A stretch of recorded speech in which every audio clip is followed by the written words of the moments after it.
not our business to involve ourselves in other people's so he has put himself in this position. Have you seen that? Hiyo gazeti ya leo imetuonyesha huyo pilot mwenye alikufa. Was it on day 3? Alibomiwa kule Sudan. That pilot from CIA. Yes, John. Yes, kuna hiyo gazeti na story sana hiyo gazeti. Inasemekana it was date 3 this month. Alipigwa na bomb, alibomiwa na wanajeshi wa Sudan. Akitoka maeneo yanahusika sana na RSF. Tawak. Yes.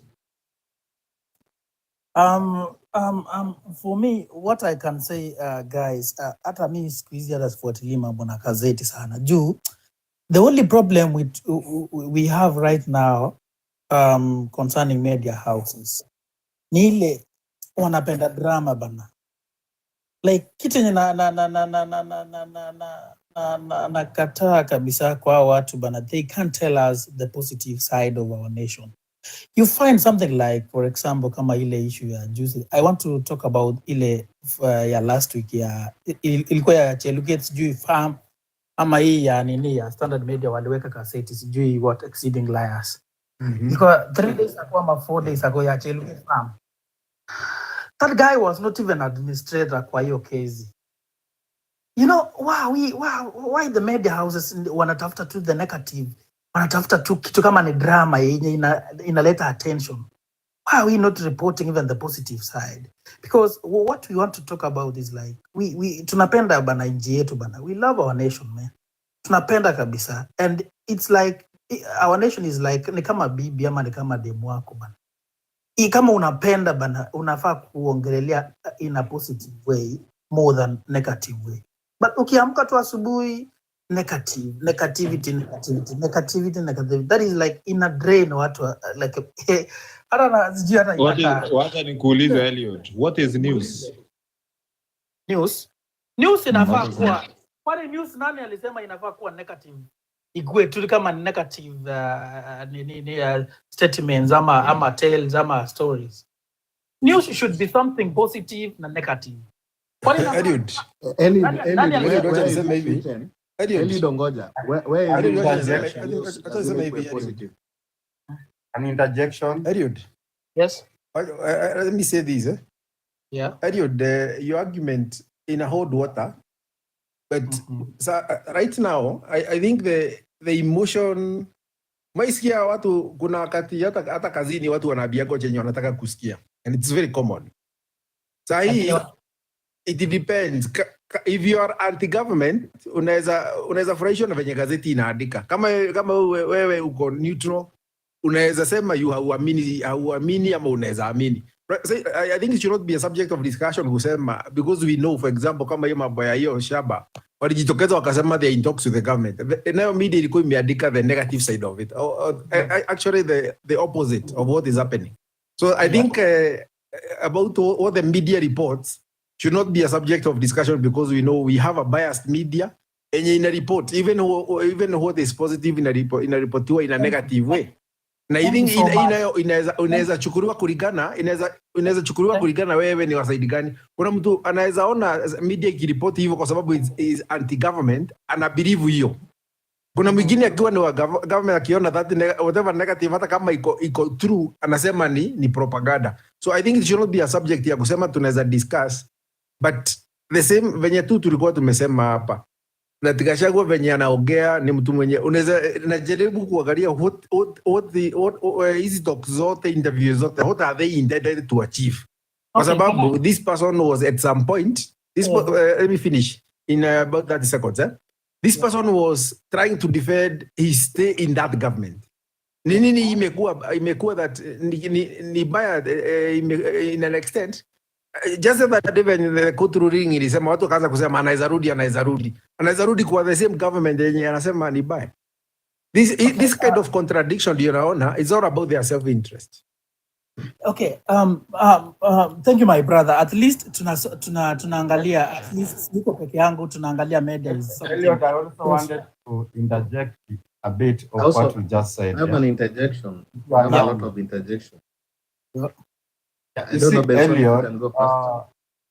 yeah, okay, let me go first. I won't take time. You see, Elliot, as far as sometimes medias are being biased, we know that sometimes they are biased, and some they're even controlled because of depending which side politically they are.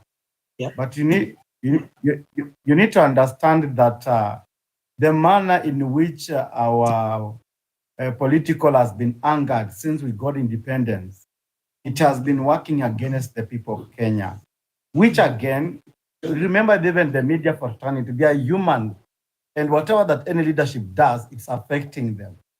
And there is nowhere you'll find them reporting something positive because from the wrong people who have really oppressed people for many years. You've seen even because of bad leadership, my brother, it has made the media fraternity, they have suffered. You get, as much as they are being protected by the law, you've seen every regime, not only for Ruto alone, every regime, they have been really going against the law. And that's why it has made people to lose any trust in them. Even if something good will be done, 80% negative is what is going to be shown because of that. So you need to understand why, and then you give yourself an answer. Just the way Mashari have said, it should not even be an issue of discussion because you know sometimes actually the bad leadership is the one that has led to this. Thank you. Lakini, as my brother, I'm seeing in a different perspective whereby if we want change, a real change is something which starts from you and me. So if we stand up by like tuongelele ukweli venye. For example, I cannot talk about Kashagwa mimi. Kashagwa is someone even we cannot talk like Kashagwa hata sijui kama ni mwendo wazimu sahi because you find bana sometimes back Kashagwa bana alikuwa na different statements. Alikuwa na mtuzi Uhuru. Nani ajui alikuwa na mtuzi Uhuru? During inauguration bana hata alisema vitu yenye hufai kusema as a leader.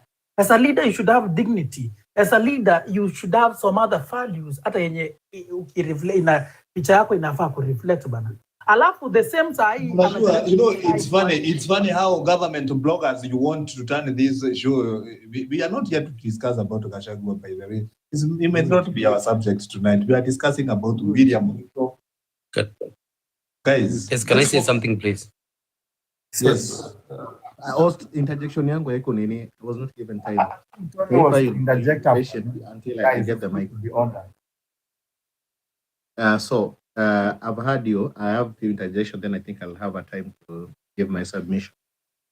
Number one, Gachagua is a politician. Gachagua must do politics like any other politician. So tumekuwa na bad habit how politician legislate their bad habit the public. So Gachagua is not the first one to do that. So we have President Uhuru has been doing that, Raila, Ruto, and the rest. So hatuwezi kuja hapa tunasema Gachagua is the bad one. I think that one is laziness or idle thinking. So having said that, I want to go back also to the media. I want to fact check what Eliud and Machari has been talking about media. Media is the fourth estate. There's a reason why media is called the fourth estate. Media kazi yao ni ku shape opinion according to what suits their business. They're not here to please you. They're not here to please government. And if you go by the records of the Media Owners Association, you'll find that the same politicians, including Ruto, are the one who owns those media houses. They're not as wananchi. So if through the ownership they take certain narrative that maybe are so much against government, so it's their business model is their skunk as long as at least whatever they're saying are within the law. The other one is a speculation where Ruto amefanya nini. We've seen standard media going so hard against government. Of course, they have a reason to go against government. Government imefanya through Communication Authority of Kenya. We've all seen those news. Standard media is not is not a visitor to government harassment. We've seen the late Lucy Kibaki, Unyalini, the previous government, harassed standard media for a very long time. So we know the enmity, the aggression. Hata sasa uliona juzi CAK ikipit certain media against the former employee when walienda. So this is not news. So we cannot come here to legislate the issue of media house within a government. They are not speaking about what government is doing. So what is government actually doing? What stopped this government from going directly to the public? This is the milestone we have reached. This is where we have reached. Why are people not accepting the narrative of the government and accepting the narrative of the media? These are very pertinent questions, how we should be looking at it. This is in a shortcut and around, this is in escapism. This one is taking us nowhere. So that's the clarification I wanted to put. Can I jump in a bit? Okay, so there's a question Masharia asked about how Nini supporters wa Kasongo wako pande gani. So I am a farmer. So during wakati ya nani Uhuru, each time this guy was the PS of agriculture. Time ya Uhuru, the last part, walitoa nini subsidy ya fertilizer. We started buying fertilizer at 7,000.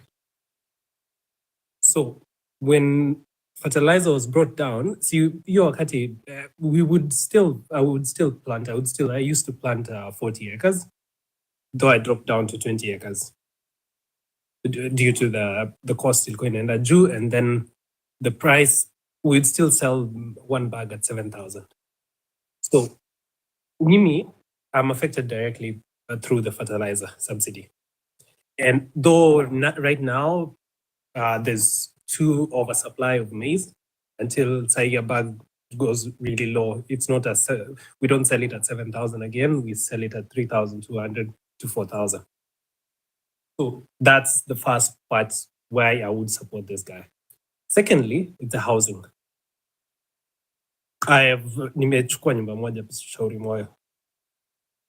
So it's something siwezi ngoja nasema ati, because there was a time we would say Kibaki must go. But right now, what are we saying? We're saying, Kibaki was the best. One more thing. Yes. Keep tapping Yes, members. I do have some farmer friends of mine wantoka sides za Western. Mumias has been dead for a long time. Kila government imekuwa ikisema we're putting in money. Right now, Mumias is running. I don't care about how it was done. As long as it's running, people are getting paid. Hapa sasa unadanganya. Unaona vita ya skari imeanza leo. Come on. Yes, skari ni upande gani? Vita ya, okay, I will explain it to you. Vita ya nini ya saizi ni another government entity called Kinanzoya. But it's something the local leaders, they want their cut. Zoya, nimeona ile ingine ya Kisumu tunaita. Yes, have you ushaifika huko? Yes, I've been there. Do you know anyone who does anafamiwa? Because these things we should as much as I have my reservations against the government. Me, Sidrai, government as okay. Taifa will still come back to you. Okay. One last point. The other thing is the Shah. As much as people, I've met people who are saying that it's not working. Some of them say it's working. If that thing works, uta convince aje mtu amelipiwa hospitali. Don't vote for that guy. Okay, can I talk? Okay, sure. How are you guys? Fine. Not good. Of course, it can't be good because you are living in a country that cannot allow anyone to be good. Okay, thank you. I've been hearing all this ever since we started. But let me be open. I want to talk about what the farm has talked when it comes to public government entities, specifically those sugar companies. The farm might be right because when you look at, for instance, this company called Nzoya, you will find that they have leased Nzoya at 30 years. for a total cash of 50 million. Nzoia has got 24,000 hectares nuclear. And when you do that thing, when you calculate in a period of 30 years, you'll come to realize that every hectare has been given out at 1,600. Is that possible? Or there are people who are taking their portions? Or are we being cheated? Eh? The information that is being given to mwananchi is definitely wrong. Who is this that is hiding all this? Remember, all public entities, Ruto as the president himself, he gets information as to how they are doing, what is supposed to be done to them, because they are for the people who elected him. But look at this. You come to stand on a press telling Kenyans that you have leased a company that has been crippled, a company that owns 24,000 hectares. You lease it at 50 million, really. So there are things we citizens have to see and just know on our own. Sababu hauwezi simama kuniambia kwamba rais, na kama rais anajua. Now, before you proceed, yes. I want to ask you a question. Just ask. Kwa sababu, and I think I've come to agree that so much as we think our leaders are a problem, we need to stop leaving ourselves out. Hata si tuache kujiacha nje. We are also a problem. Because number one, nikisema we are a problem, like right now, the subject of discussion right now is an industry or a company imekuwa crippled, making nothing. So, and also the government inafaa ibaki hivyo. Inafaa ibaki making nothing is peanwe. Now, I have done business management. I do business management plan. Nachukua biashara ya mtu kama ina mshida, tunaanzia chini. The more profit you make, you agree at a percentage. If you are making 100,000, you get 10%. You know, 10% of a million, 10% of 10 million is different. Kuna vitu kama hizo. So you only focus on that one thing imepeanwa na hii without necessarily reading ama kujua what other terms are there. So the question is, inafaa ibaki bila kutengeneza kitu so that isikue kwa sababu imepeanwa na a certain amount. Another question on that, kitu nataka kusema is that ni kuinterject kwa hili dhamu venye unasema hapa. Kuna wali mmoja mimi hufanya Uber side ikuwa side hustle. Nilikutana na wali mmoja akasema hii Kenya ni kugumu sana. Akaniambia ni kugumu kama ile kitu unafanya haikupei pesa, wachana nayo utafuta kitu kingine. Kwa sababu you are going to blame the government, you are going to blame at the same time there are people who are thriving, there are businesses who are doing well, kuna watu wananunua magari mpya. It's because of whatever it is that they are doing. Wache take the blame ya mambo iko mbaya kwa sababu ya hii. I disagree. My friend, Macharia. I disagree with this kind of thinking. Macharia. Can I talk? Macharia. This one is nonsensical and unacceptable. Can I talk? Okay, Macharia. I disagree with that. Allow me talk, please. Niruhusu niongee. Macharia. Okay, finish then I'll talk later. Macharia. Don't be selfish. Remember, there are those farmers that this company owes them the money. Like right now, Nzoia owes farmers 1 billion shillings. Remember, this person who's been given this company, he has not talked about how he is going to pay out these farmers. Can I jump in? Just listen. He's going Just to pay. listen. The government is clear. It's a fact. The government will clear. Same with Mumias. The government cleared the farmers. So, and I'll just clarify, when it comes to leasing, I've leased land. When you lease 100 acres, kama mahali kama Narok, if you lease 100 acres, you lease at about 4,000 an acre. If you go to 500 acres, the price goes down. So that's why when you start talking about thousands of acres, that's why it looks the money goes down. It's the same as in the economics of scale. If you're doing farming, you'll totally understand that. Now kama ilikuwa ni lazima wafanye hivyo, yes, let us do the simple. Unajua hiyo hectares kama tuseme ingegawanywa into like 10 hectares apart, mtu anakuja inakuwa free, kama imeshindikana mtu anakuja kukodesha, alafu alipe kampuni na alipe serikali. Sasa si wangefanya hivyo juu sasa mimi najua an hectare ukienda ya miwa hiyo kuenda kukodesha utaikodesha na 20,000 in 2 years.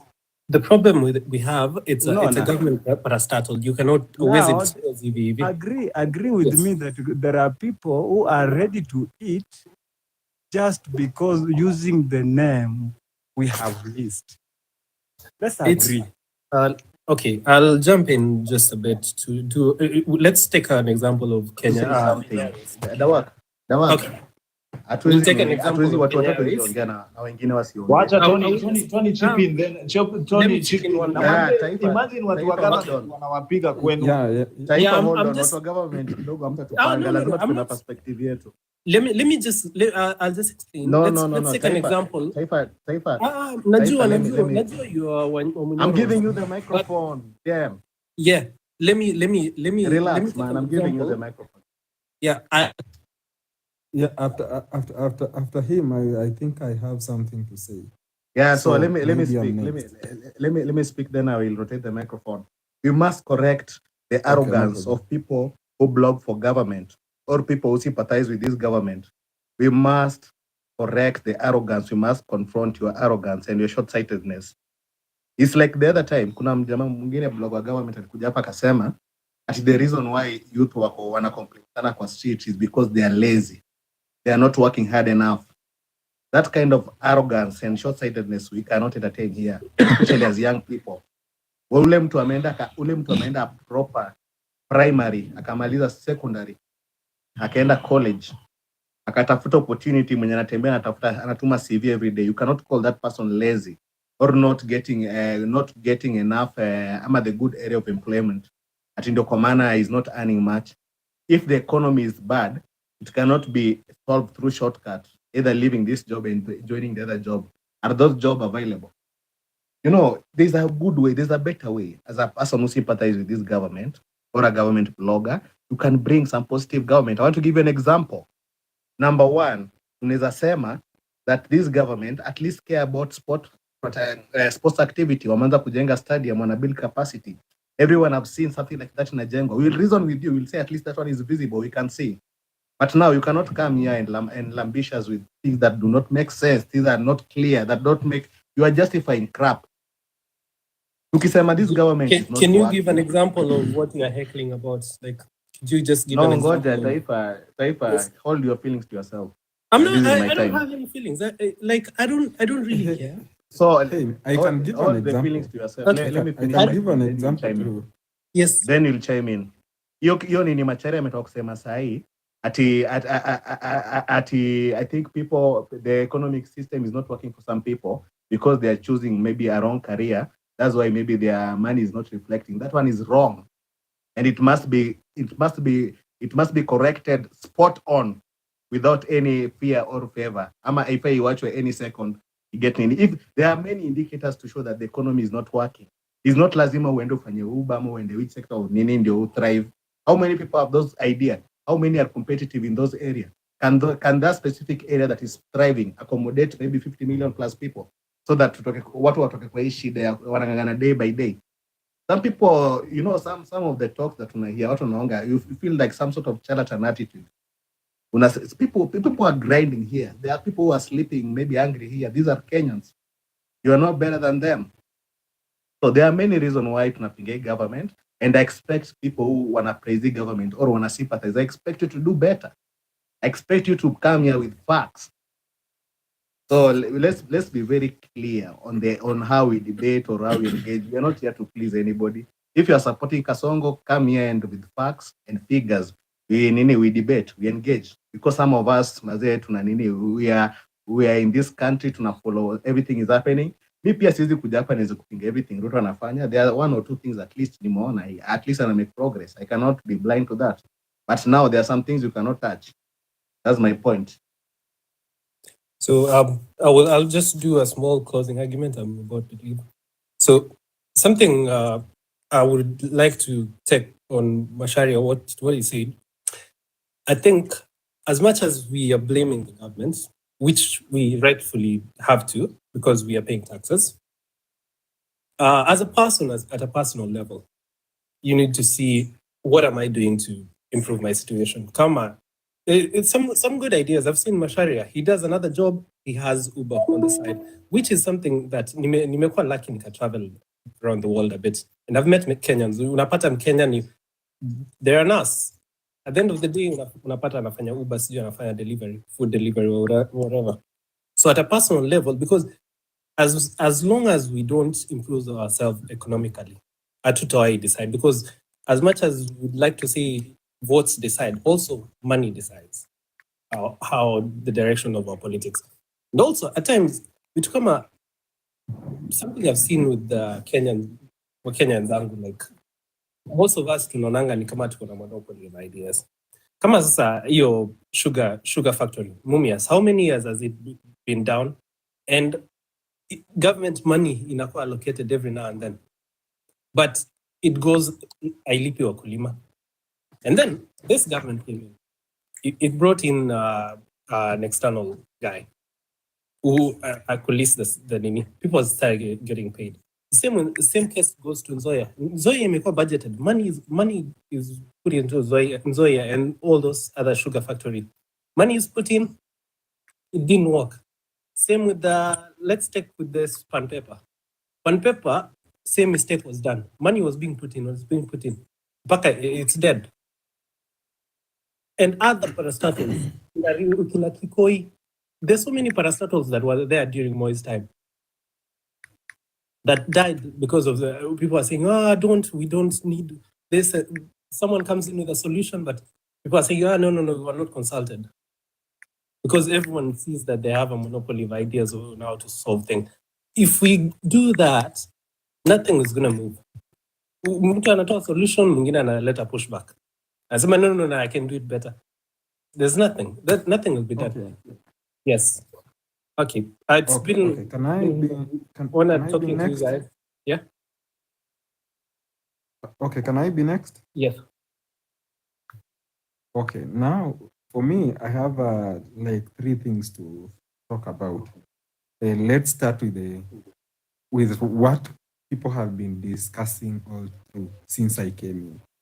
It's about this farming sugar company and the issues being run by the government and being leased to another person, of which, according to me, it's not right. First, why am I saying it's not right? You are saying the government has been allocating money to run this, to start afresh these companies. Where does the money go? That's my question. The money that has been allocated, where does it go? So the Ruto government must first deal with corruption within itself. They allocate money, then the people who have power take the money, dismantles the money before it reaches the mwananchi. The money is no more.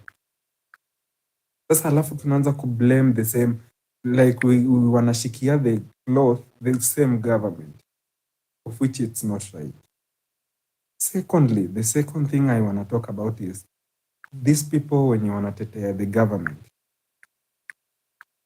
come with evidence. Show us this and this has been done. We agree to that. And we, as people who are against the government, show our side. Like, we know this and this have not been done. Tulikuwa promised during the campaign season. Tutafanya hii and hii and hii. We tukatoka mapema kwenda vote for the government. because we knew from the promises we are doing this and this and this. The boda guys, kwanza mimi naumia sana na this government. This government is just completely against us. The last thing I want to talk about is, why does the government force people into some things? Mbona anataka kuwa dictator? Why is the dictatorship coming back again? Like, why force people into something they don't want to? Let's start with SHA. SHA mmesema it's working. For me, since I paid SHA for, this is the 4th month, I think the 5th month, SHA is never working on my side. Na nikienda job nakatwa hizo pesa. And if you go check the progress on your SHA account, unapata the money after 2 months, it becomes 0 again. You start afresh. My question is, where does my money go? See, to me, the money, and it's being wasted somewhere. Secondly, we are being chopped off the housing levy. Did the government move to people's kwa watu? Did they ask people their opinion about the housing levy? Mbona to cut with the housing? Why force us? We, when you're trying to struggle with a little, we are earning as little as 20,000. Unatukata the housing. Why? And the last thing about Masharia, if you have the comfortability, you have the money, you can run 2 businesses at one time. It's not everybody. Sisi wengine, we are so down. We are so down here that the alternative business we can do is we can lea kuku. And then again, the kuku unapeleka soko, the tax is so high that you can't afford anything after selling that kuku, of which kuku wenye umelisha from the beginning. According to me, I see like this government is working against its people, of which it's not good. They need to rectify, or if they don't want to rectify, they need to move out. We elect other leaders. Mostly we start with Ruto. Ruto must just leave. That's my opinion. Ezi want to respond kwa sababu kidogo alafu nitoke tafadhali. Siwezi. Kidogo tu natoka. Nataka nitoke kidogo naenda mahali. Ezi kuna swali mimi nauliza tu kila mtu mwenye wako hapa. Najua tuko wote machua. Na nataka niulize sana hii point imetokana na Ezi. Yeah, Ezi. How old are you? Maybe ulikuanga 2017, ulikuwa ushaanza kuhustle ama ulikuanga campus or Pardon? Sijakusikia vizuri. 2017, 2013. Na hapo nyuma like how old are you? Umekuwa na experience ya government ukihustle for how long? Around 7 years. Nikitry kutafuta hustle. Yeah, so I want you to compare compare yourself now na hiyo hapo nyuma hapo time ulikuwa umeanza. Is there any difference? Yeah, there is a ni positive ama ni negative? Ni positive ama ni negative? What I'm trying to tukianza kureason hivyo itabidi turudi class 2. Ni kidogo swali niulize. Kwani hapa ni completely negative. Kidogo tu, let me just I have an answer. Can't ask Niko jibu yako. I'm trying to bring out what Masharo was trying to say. Kenye najaribu, okay, hata nifikia kwa point yenye najaribu kusema ni Benson kidogo aseme her side. Okay, it's completely negative to my side. Yeah, it's negative, si ndio? Completely. So, can you agree that these things start from personal level? Hiyo positivity inaanzanga na wewe as yourself first? No. It doesn't. Why am I saying no? Miss I'm struggling to understand what Good Junior hapa chini alikuwa amesema and I agree. This is crap, man. Sawa, hata mimi Tony. kama unataka kuunderstand but me I'm trying Tony, responsibility ya development yako ni ya serikali ama is a personal responsibility? I want to answer you. From a personal Let me level. answer that question. Yes. Let me answer Begins that from a question. personal level. Let me answer that question. The government, our constitution of Kenya is very clear. We voted for it knowing what we want from this government. If you want to grow in this country economically, the government must provide the environment. That is not a favor. Najaribu kusema Government So, Tony, the question is... Naweza maliza nini yangu kwanza ndio No, your question makes sense because in a build up into another question. It doesn't make sense. Now I'm feeling it on this. It doesn't make sense because mimi nasema chenye utaki kusikia. Let me just nimalize point. Of course it doesn't make Remember sense. you are talking also kwa watu wameenda shule. Your question is not good. You cannot come here. Hawezi kuja hapa unatuambia ati sijui nini ili improve kutoka wapi. What has improved by what margin? I have not Economy may grow. Economy may grow. Our debt may grow by what margin? Can you speak in full? You don't want shortcuts. What kind of question is that? What kind of question is that? How old I was, I'll tell you that's irrelevant. Honestly speaking. Sorry, Yes. sorry. Can I maliza point I was not yangu? even.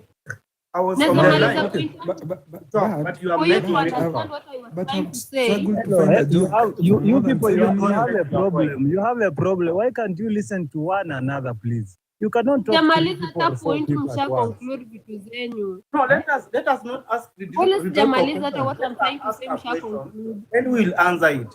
It's not necessary for Hezi. I can answer, Tony can answer, or any other person can answer. Order in the house. Can I continue now?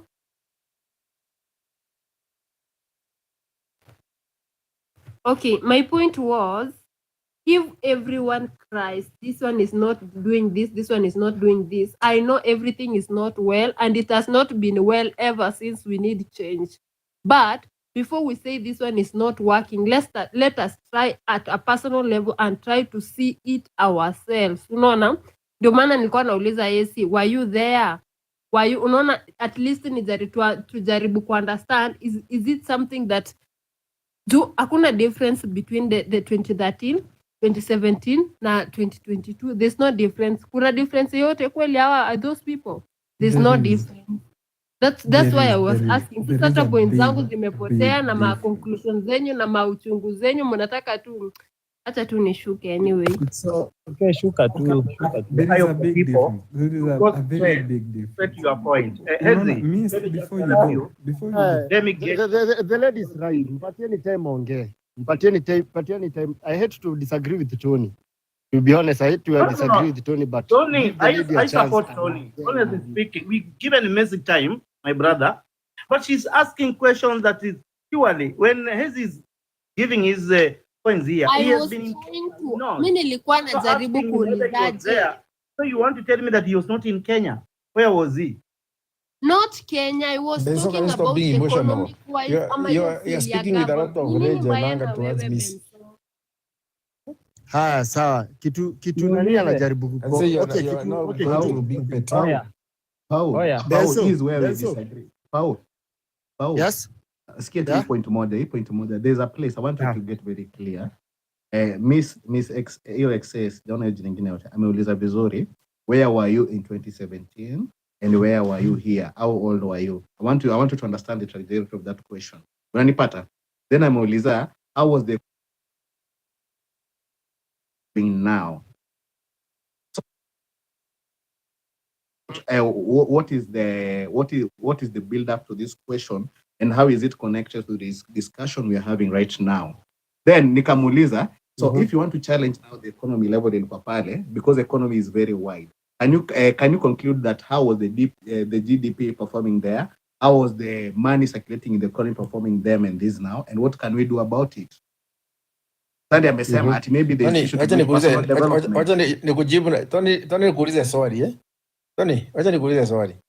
Kama ulikuwa job 2017, ulikuwa unalipwa 25,000. 8 years later bado una earn 26,000 ama 25,000. Who is to blame? Ni wewe ama ni serikali? Na kuna wengine walikuwa wanalipwa 25,000 sasa hivi wanalipwa 100,000. Who is to blame? Is it you or the government? So I want to kama answer sasa you. hiyo I want to ulikuwa answer you. 25,000 who is to blame? Is it you or the government? So I want to kama answer sasa you. hiyo I want ulikuwa to answer you. 25,000 haukuwa Government of the day itakuwa blamed whether economy imeperform vizuri leo na kesho imeendeka kwa vibaya. The government must take blame and improve. That is why it was elected. It's paid, and they are being paid handsomely for that. So kuna individual wana battle ile personal growth. I understand what you are saying, and I think maybe it might not be right mtu kama huyo to blame government, but sasa we are not, sisi tukiongelea collectively as Kenyans, wale wana experience the same thing ama hardship economy, we cannot simplify it ati mtu 2017 hadi sahi aja grow ame maintain the same level na inamaanisha ni lazy or something. That one is not the responsibilities zimeongezeka. Yes. Okay, Unanipata? sasa So at because least now kuna because watu if you- at least umeunderstand point yenye nilikuwa najaribu kuleta. Sasa- What I'm saying, okay, issue yenye tulikuwa tunaongelea Hiyo hapa ndio point ilikuwa yenye this lady anajaribu kuleta. All that why. Hivyo ndio ulikuwa unajaribu kusema all that why. Sasa, Now, Yani members, at the same bado don't forget that tunazungumzia venye William Ruto na serikali yake waliua Gen Z. Hiyo bado ni point yetu, na sijui mbona mnapotelea kupeleka kwa Benso, order, nataka tuende one at a time kidogo. Benso, ndio maana nilikuwa nauliza One at a time. Ndio maana nilikuwa nauliza Order kila mtu. Order. Good work. Kumbe hizo dakika nikipotea hivi mnaweza wakisha, simuache hata Dhamo waseme kitu. Guys, keep tapping. Ndio sasa mambo yanataka kuanza. I'm here na lazima kila mtu apate nafasi kama mwingine. Nyinyi watu wa serikali leo naona mko hapa mmeongozwa na Masharia na Miss Exau. Wewe kwanza uondoe X. Hii X ya tuelewani. Okay, asante Dawak. Mimi si I'm bringing facts. Hizi ni facts si mambo ya serikali. Dawak. Nawashukuru sana, but I want us to be mature, please. Why are we talking 4, 5? Everybody is talking. You cannot even allow someone to talk for even a minute and counter. Mimi hata point yangu si kumalizana nayo. Sasa ikifika ni hiyo mastori. Wakati wa Dhamo kwanza, guys, wacheni Dhamo amalize. Ikifika ni story ya gavana Gen Z, ndugu yangu, hawa watu wote ni wachafu. They are all, yani ni watu same, ni watu yani watu wote waovu. It's only that hao wenye hawako kwa hiyo umbrella ya William Samoei Ruto ama kwa hii government ya Samoei Ruto ndio wanajionyesha kuwa wasafi. But the fact is, every leader always opt to kill any obstacle in front of them for them to move. But are we as the citizens of this Kenya realizing where our problem is? Now, you can hear the group of Wamnyoro talking well about Wamnyoro, but are we asking ourselves questions as to why this Wamnyoro is clean or smart, according to we, the people of Wamnyoro? People from Western, maybe some of them might stand kusema kwamba wao wako sawa sababu si wao walitoa orders. But are we talking kwa msingi upi? You know, inchi ikiharibika, you blame the government, the people in the government and the common citizens. But look at what Gen Zs were trying to do. They were trying to show these people in the government that they have that mind to control and have a better tomorrow of the country.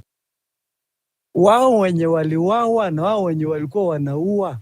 Has anyone from the government, let's talk about Ruto, Musalia Mudavadi, Wetangula, hao wote kina Raila, how is there any of them mwenye ametoka kusimama tu aseme I'm sympathized kwa hii mambo na hii. So we citizens have a problem. Na kama wewe uko hapo sababu wewe ni wa upande wa government, unaona kwamba wale wenye waliuawa sasa the government was right, then you should be stupid and foolish in you, because the government of the day will always act. Na kama ita act against wewe sasa tuasiu wewe ni mtu wa Ruto vilako kwa uongozi, anaua unafurahia, unasema huyu ako sawa, anaiba unasema huyu ako sawa. Je, akiiba, has he ever given you even 1,000 out of the billions he is stealing from Kenya? Look, KRA last year stood to tell us that its system failed for 6 days. Has any one of them stood to tell us as to why the KRA system failed? Where is this amount of money going to? They haven't. But we citizens, we are here struggling to fight each other because I belong to Aminyor and you belong to Ruto. This is nonsense. Let us tell each other of what we are supposed to do as citizens.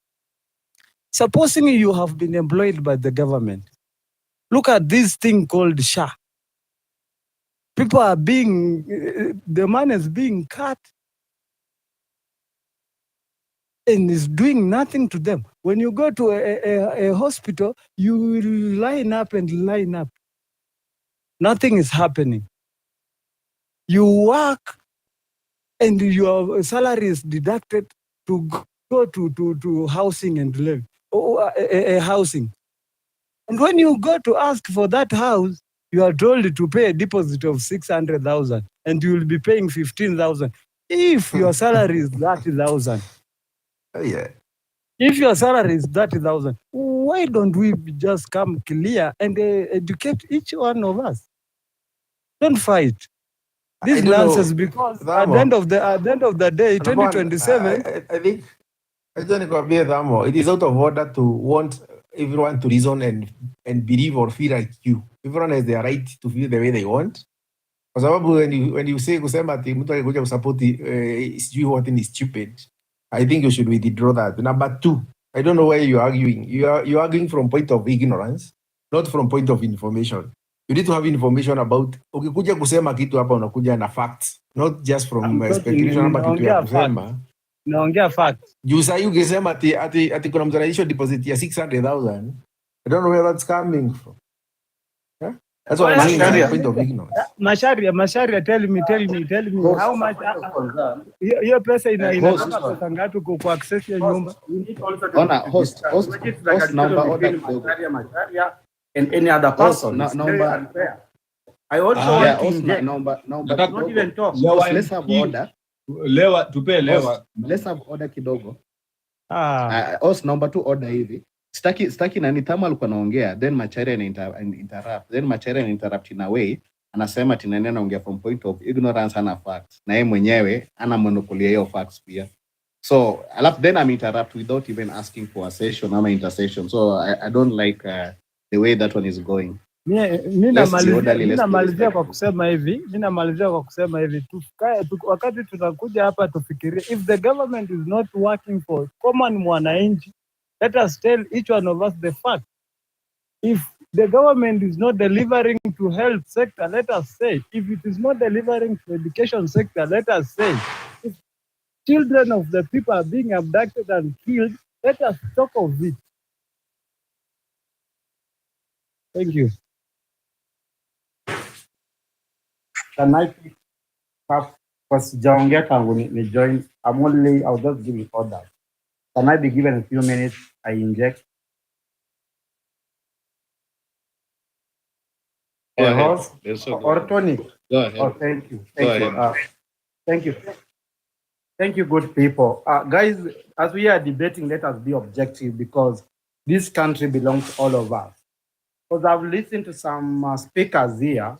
I don't know kama ni Tony alikuwa amecorrect hiyo kitu before ama alikuwa ni host, that some people they are insinuating that people have not met in life, they are lazy. Honestly speaking, that's the same thing. I've heard it coming from Macharia. He might have not said it, but the way he has put his point. It is pointing to us that with regard to what Miss Dewey, whatever whatever they are. Miss kusema hivyo. No. I'm saying with the regard, listen, that English. With the regard what you said, and then Macharia also intervened. It pulls and it pointed towards that those people have not made, they are so lazy, which is very wrong. Remember, in government, those people are employed by the government. Huwa mshahara yako huwa inakuwa increased as the how many years you served there.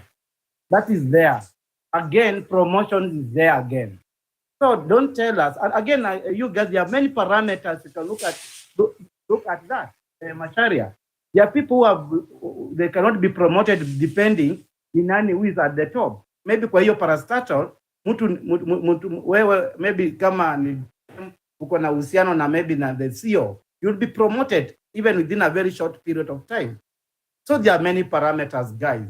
Will it mean now Tony, who is very hardworking in that organization, and because he's not connected, ama is being described from where he comes from, atapewa hiyo promotion na pia apata kamshahara better. So let us be objective. Siwe tu maybe tuna pick one area that tunasema tuna give it out. Objectivity matters a lot. Thank you. That one aside. Now let me go to the topic that our host has given us.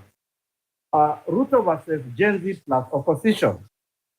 Guys, you see, it is so laughable because the pressure is too high for the president to bear. Me hata sijui itakuwaje, lakini I can tell you the truth. The things on the ground, it's not good. Me, I'm now speaking siko kwa ile group ya opposition. I don't know opposition ni wakina nani. Because what we understand, opposition yote ilienda, the so-called opposition, yeah, ilienda yote kwa government, the so-called. But you see, remember the constitution is clear. Some of us, while we are debating, we should be basing our argument on the constitution. Hakunanga kitu opposition kwa government, by the way.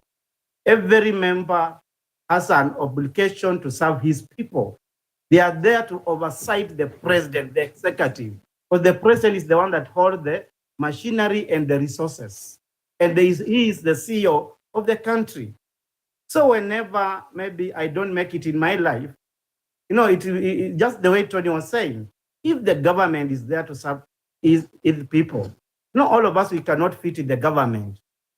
But if the government can create conducive environment whereby Benzo can come up with this company, now employ 3 or 4 graduates from the university, from the universities or from the colleges, you know, atakuwa amesaidia government in employment.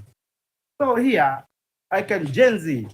The Gen Z here, actually, it is the area that is really, where is that noise coming from? Macharia, are you the one? Thank you. Yeah, thank you. You see, Gen Z alone, they can remove Ruto. And I want to correct Mr. Macharia when he said, ati Gen Z plus hao wengine, tunasema ati Ruto must go. We have an agenda. When we say that, we know what we want for this country. And that's why when you told the president, can you sack all these cabinet ministers? They are not helping you. And we gave him a second chance. But the guy squandered it when he showed, later on he showed us middle finger, akakuja tena reinstate the same people. You get? That's the time we were so clear. President, if you can change, and even ask Kenyans, give me what President Ruto could have done. Angetuuliza mnataka nifanye na nani kazi. Then Wakenya wenyewe wa vet. We say ni Tony, we know your track record, enda ubetiwe. We'll vet you, then we'll present you to the president. Then you uende ufanyie Wakenya kazi. He did not do that because the power belongs to the people. At the time, the president realized that the power belongs to the people. So, Gen Z was so clear. When we said we are leaderless, partyless, tribalist, it was our strategy. Because we didn't want to be associated with any political side. Wangesema ni Raila, hawa ni watu wa Raila, ama ni watu wa ile mrengo. So we are so strategic and we are learned to corner brains, guys. So even up to now, when we are saying Ruto must go, the true Gen Zs and the true millennials and the Kenyans who are agitating for good governance, see, we know the kind of person we want to put there. It's not wale wakina Omnyoro, it's not wakina Matiang'i. You think that maybe us those are now they belong in that caucus of opposition, the way the host ameweka pale. You get? So hapa hivi it is Ruto versus Gen Z who are genuine for the country, plus again opposition, because then they'll be playing politics just the way wamekuwa play. When Ruto was outside the government of Uhuru, he was speaking well for the country. He was speaking well for the people. Same now the thing, whatever, the ball has just changed. The opposition again, the so-called opposition, they are playing the same game. They are looking darling. They are like now they are the savior. And that thing Gen Z will notice. Wakasema hii ni upuzi, and we want to stop it once for all. So fellow Kenyans, as we are debating, and I urge you, let us be objective. Don't just pull on your side, ama because leo wewe unakulia serikali, me have nothing against Ruto. By the way, I voted for him. And even the people who are now defending him, some of them, I'm not saying wakina Macharia, they never voted for them, for Ruto. We know them, who did not even vote for him. They were like, they want even to kill him that time. But right now, you're the one saying Ruto ni mweupe kama pamba. We have nothing against Ruto. But as I finish, fellow Kenyans, I've had that interview that ameuliza kule Finland, sijui ni Finland. Oh, maza amejiangusha. Hata angejitetea, angeongeza ile ukora anaingizanga. Anasemanga, alijifunga bana. Maze, anakubali, yeye ndiye alikuwa na abduct na kuua. But sasa, amewarudisha, amewaachilia. Which is against the constitution. So guys, I finish. There are people wezi watetea, and let me name them. You cannot tetea our president Ruto, William Samoei, Arap Samoei. You cannot tetea Matiang'i. You cannot tetea mtu kama Kashakwa. You cannot tetea hiyo timu yao yote. Because Kenyans mazao wako sharp right now. How much someone might come here and silence Benson not to talk about Matiang'i or not to talk about Ruto. There are other people they are talking. This is tuko kwa platform. I'm happy na kuna wengine now wako kwa ground. They are reaching out to the people, telling them, maze, mnakumbuka hii. So we want to go for the best, but a better option, not the lesser devil. That's my final remarks. Thank you. Thank you. Thank you. Hi. By the way, jamaa ameongea kweli. Pau, you can have the mic, then you drop to Lewa. Guys, it's 10:47 Kenyan time. So keep tapping. Let's go to 20K. If on this platform, why shouldn't you tap? Pau, go ahead. Benson ameongea kweli, ameongea peupe John. Ameongea ile design ya tutashindanga tukisema ati ni Ruto kidogo. Sasa tunaingizwa pande ya Wamunyoro na Matiang'i, tena Wamunyoro na Matiang'i waingie watubo, tuanze kusema hata afadhali Ruto, tuingize tena nani tuende kinasijia kina nani. Guys, we have to break this chain, and this yoke we must break it. It's our time. There is a purpose why we are on this time. There is a purpose why we exist at this time, at this difficult time. Kwa sababu we are in a time of breaking the yoke. African nations are doing it. The world is watching. Other nations are doing it. Na hapa Kenya shida hata si Ruto. Shida ni system. Shida is just that this corruption, we can't handle it. It's this much. Hii uongo mingi, we can't handle it. We are so much educated design ya so much informed design ya to entertain hii uongo. Hello, mnanisikia guys? Yeah, we are here, man. Yeah, listen, that's God. We quiet now, Caesar. So hii uongo yenye tunataka kuingizwa, and I told you guys from a way, hii hata tuache kusema ati tunahitaji wise men. Hii hata kuna haja kutumia timababu. I told you guys, if you are not careful, Gachagua will lead us to the way to lead backwards. Then the project. kwa sababu watatulead backwards ya nini? Afadhali Gachagua kuliko Ruto. Tena tuone ati huyu Gachagua pia ni kama elewi kitu alikuwa anafanya, ile kitu alikuwa anapigania, so afadhali Ruto. We break this chain, and I told you age is a factor, and I keep telling you this guys, we can't, hatuwezi pigania watu watu change, na sisi wenyewe tunataka change. We fight for it, we go with it, as in tuchague. Hata ukiangalia hata Burkina Faso, the president is just 37 years old. Angalia vitu ana reason, angalia zile vitu anafanya, angalia zile changes ana make. Anasemaje? Mlikuwa mnegotiate na our ancestors, but now we have to renegotiate the terms. We have to take it like my generation is saying, kwa sababu anaangalia hii generation, I'm here to stay, I'm here, God willingly 30 years down the line nitakuwa kwa hii Burkina Faso, nitakuwa bado tu hapa Kenya. We are still talking about road, we are still talking about education. Tuliongelea kitu Kibaki era, tukaongelea kitu Uhuru era, sasa ndio tena tunaiongelea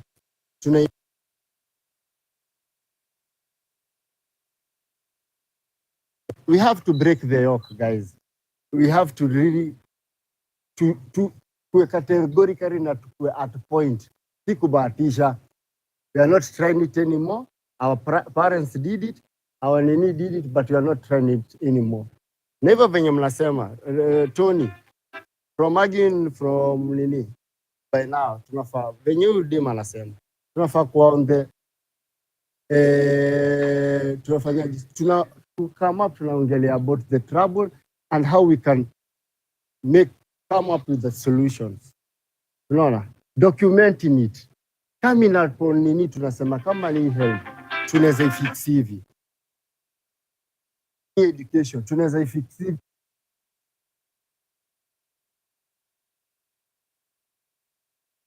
Tunaweza ifix tukidrift. The same spot. Wamanyora comes, Matiang'i comes, we keep dripping.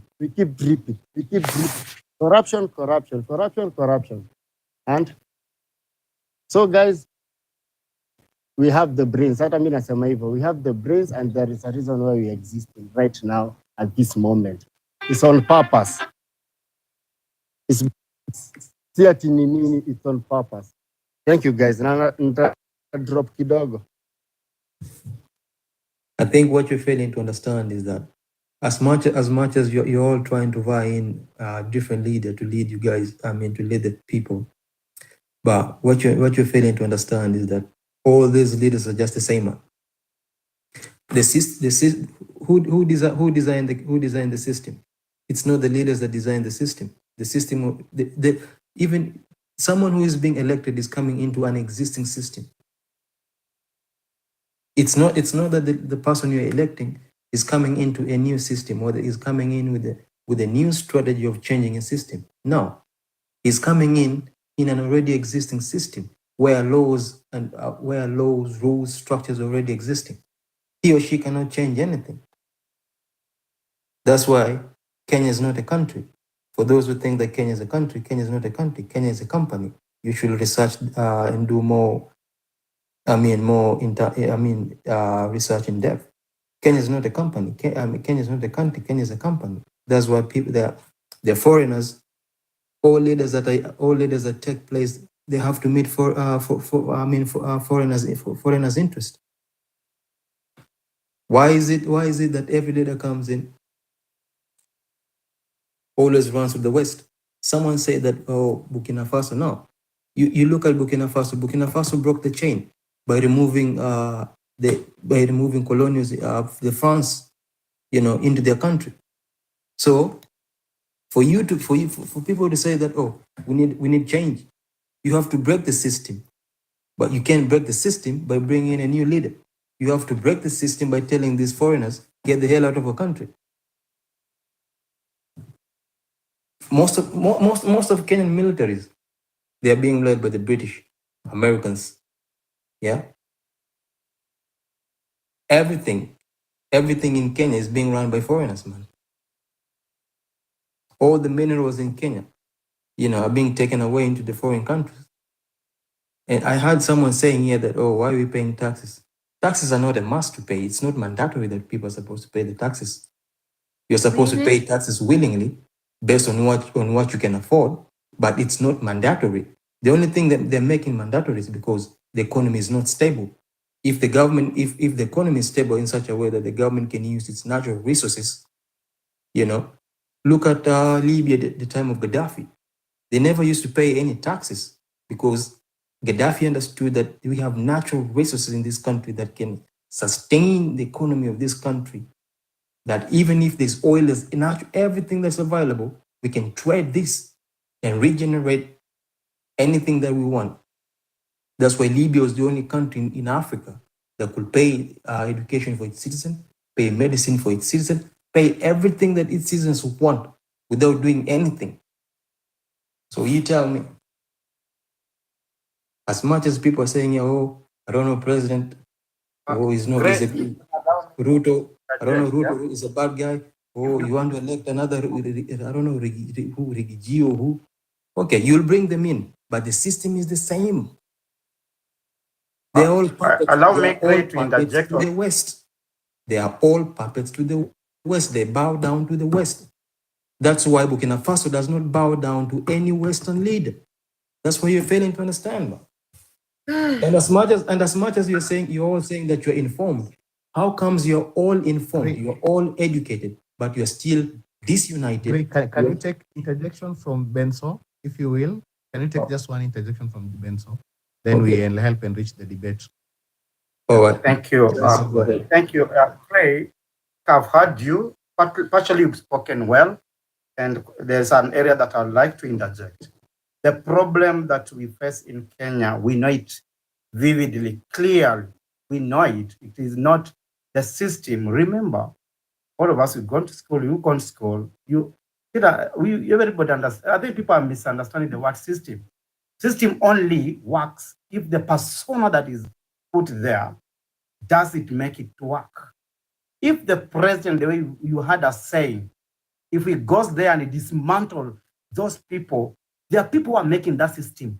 Those people, the system here, you can translate it in two ways. It's the policies laid around. Are they right policies? Yes.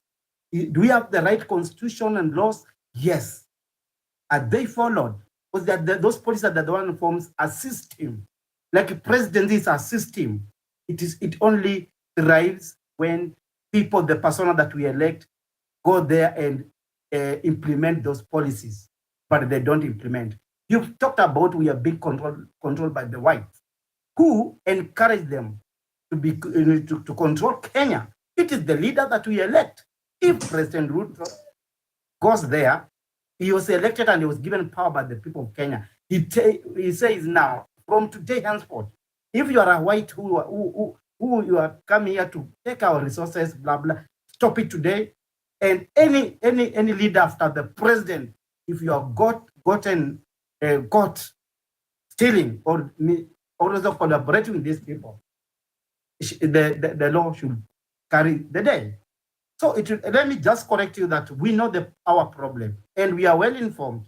It's only that the oppressor always fight back, Mr. Gray. The oppressor is the people that we elect. Right now, if you elect Benson and I have the will for the people, I can turn around and say, from today, no corruption. From today, we can depend on ourselves. That's the issue, is the persona. So when you say system, I don't know, because we did not elect a white person to represent us in the parliament, in the cabinet. I've never seen any white person there. It is our own people. They go there, passes the laws that does not work. And then you spoke about the issue of taxes. I agree with you. I saw a lady trying to interject. There you articulated very well. Even to buy, that's not people, the citizens don't pay taxes. If we are well economically and corruption is to zero, we cannot, Mrs. You wherever, you cannot pay taxes the way Cray said. I really echo him on that.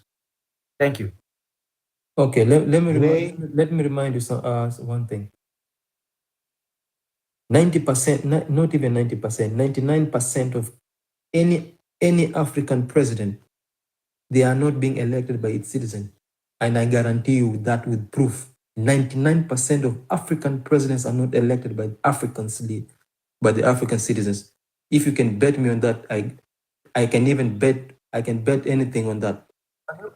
All these presidents, and I can tell you, I have a friend of mine. I have a friend of mine here. Yeah. Even the Kibaki elections, Uhuru elections, people fly from here, from where I am, to come to Kenya. They set the system. When you think, you're thinking, someone is going to win. Why is it that what was it? Raila didn't win the election, despite people being the most favored by the people. Why? Because people are being paid here to fly in private jet. They fly in, they set the system. Once they set the system, they do whatever they need, and then they leave out.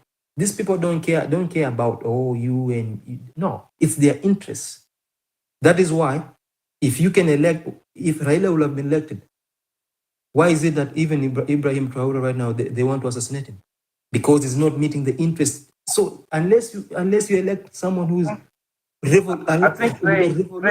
someone who's a revolutionary mind, I'm telling you, you are wrong on that. Ray, you are wrong on that because our constitution is clear. No, listen. Gray and Benso. It doesn't mean that Raila akiwini everything itakuwa sawa. I can assure you. Yes. Ask. So I want to help this debate. I'm not even disputing anything, but I want to help you. So new template information, we go with the structure in a very nice, smooth way. And number one, Gray has really talked about system. Amesema venye the West wanaweka puppeteer leaders and how they build them up. I think tungepata more meat in that bone, ange build kesi yake, angesema venye how leaders wanakuwa lobbied kitambo from their political parties, venye wanafanywa nini, venye wanakuwa funded until they reach where they are now, position of national leader, wanakuanga wameinteract na these Western CIA or people, these people who put certain people to power to maintain certain interests. So that one is happen all over the world, including developed countries. But now, where I think now, Gray, where Benso is challenging you, the place here, you do not bring up the system well. Though me, I understand the system separately, I would have explained it differently. So this is the system. This is how it was built from up down by the colonial masters. And this is how it has been perpetuated from this age to this age. What has been changing is personnel. And this personnel have been put there. Even people who have the best will of the country, they cannot alter the system. Yeah, it's true. So, maybe until you go the revolutionary way and Burkina Faso, where the army comes in, suspend the constitution, put some safeguard in place, then bring up the constitution. So that's how maybe you can dismantle the system. So I thought maybe that's the way you are going. Have the understanding of what the system is. So I'll give Gray back the microphone, then we'll open it to the rest of the people to chime in. Gray, just a moment. So there is something we are talking about here, something called the system. Yes. This system is not the Kenyan system alone. It's the world system. It is how the Europeans relate with Africans and how the Northern Americas relate with Africans. It's different. Like how we relate with them or how we think about them is not really the truth of how the situation is. Like for instance, right now, the opposition have one candidate they are calling Matiang'i.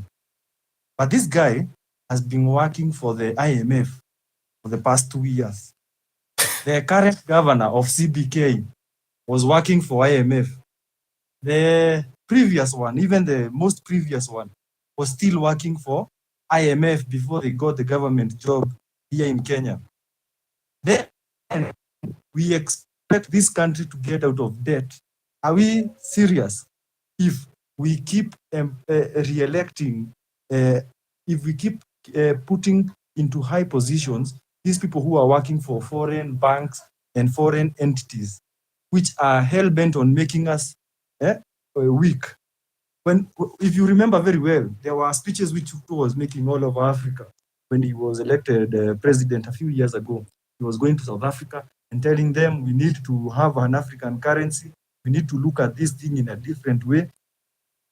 If you can remember very well, he was talking about Africa uniting. And when he went to Europe, and I remember when he was in Paris, he said in the Paris Declaration, he said that when the European banks, IMF, World Development Bank, that they need to start lending to Africans at a fair rate. Because you find that when America is going for a loan from IMF or World Bank, they get that loan at 2%, 3%. But when an African country is going for a loan of the same amount or even lower, they say that you are high risk, so we give you at a high interest. Yeah, So because Africa is capable of paying it. Why? Yes, we are capable of paying. But they keep telling us we are incapable of. Kigwadi and Gray, I want you to maybe take the frame that I laid down so that what we talk about, they understand this thing in a very holistic way. What is the system? How has it been fluctuated since independence up to now? And what is like a new leader likely when you change this system or develop something that is unique to Africa and Kenya, ndio tujitoe kwa hizi mashida. Kila siku tusikue tukililia ati colonial master ama neo-colonialism bado imetushika. That's why we cannot be independent, we cannot be economically sufficient, we cannot claim back our sovereignty. Let's now speak about specific and how we can make it better. Now let's go back at the beginning, at the foundation of this country. When we wanted to have African independence in Africa, the Europeans, when they were leaving, they did not give the power to someone who was pro-African or someone who could be called an Africanist. They gave it to people who had already lived in their countries. They gave it to someone like Kenyatta, Kwame Nkrumah. Even when you go back to the foundational African leaders, the people who are the first presidents of Africa, when you look at those people, they have one history. They were trained in Europe. They lived in Europe for many, many years. So they already had this idea of Europe is the way to go, or Europe is the direction they are going to take their countries. So they did not just give this power like out of the blues. They were very particular in the people who they were going to give, so that they gave the people who they knew they will not be focused on developing their countries. They gave the power to the people who they knew these people are just going to loot their country. So if this person is a looter of the country, so we as the neo-colonialists, we will not need to be now, the white president will not need to be here in Kenya, but we'll have a black man representing our power, which is now softer. It doesn't look like we are still present, but we are present because whatever we need to do will still be done, despite that there is no white governor, like when we had a colonial governor before 1963. So you find changing this country is not something easy. It's something very systematic, and it's not just the Kenyan system we are talking about. We are talking about the European system and the African system, how they relate. Europe takes Africa as the place where we will come to plunder, where we will come to steal, where we will come to take food. You see, Africa is called poor, but Europeans grow food here in Africa and export it to their countries. Here in Timau, there are farms there over 1 million acres. They farm food. Let me finish. Junior Kiasi, you'll still have the mic. Junior, sorry to interject. Why can't we not have more energy on the past and the colonial system and blame our colonial masters? Why can't you make more energy on the current situation? Because Junior, that's the reason why the constitution give us a term limit. We go there and change the system. What if wewe Junior tukuchapue? Will you now go do the wrong thing because the colonial said these presidents? Because already you know the problem, you know the root cause. I'm not saying listen. I don't know what can you do. You as Junior, let's say today you know already colonial masters walituwekea hiyo vitu, wana plant puppet kama Tony. They will just said, I've heard you.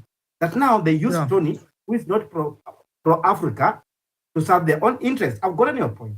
Now you know you are a Kenyan or you are Africa. You know that's what they have been doing. Na tumesema wewe after this 5 years,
is it?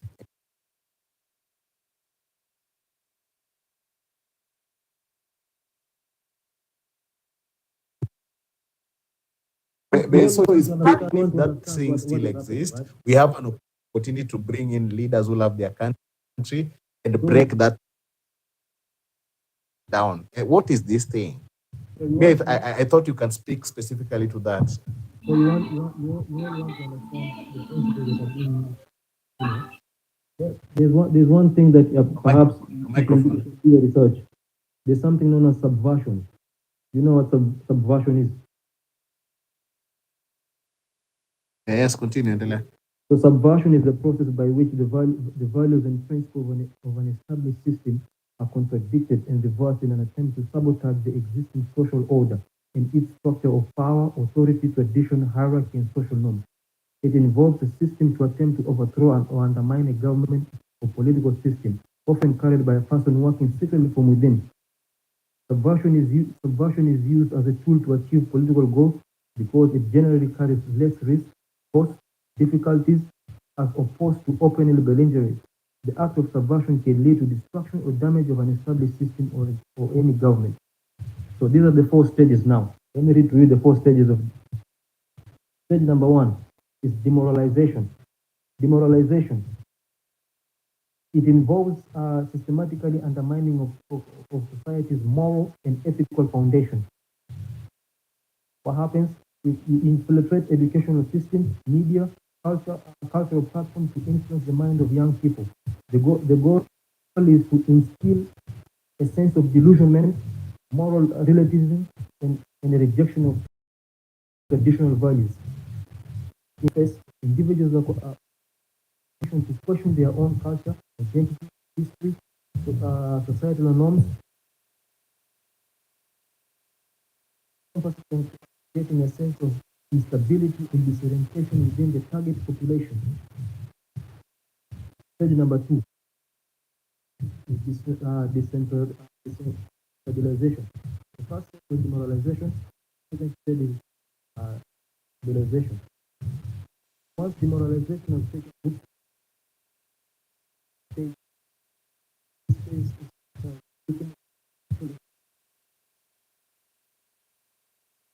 within society.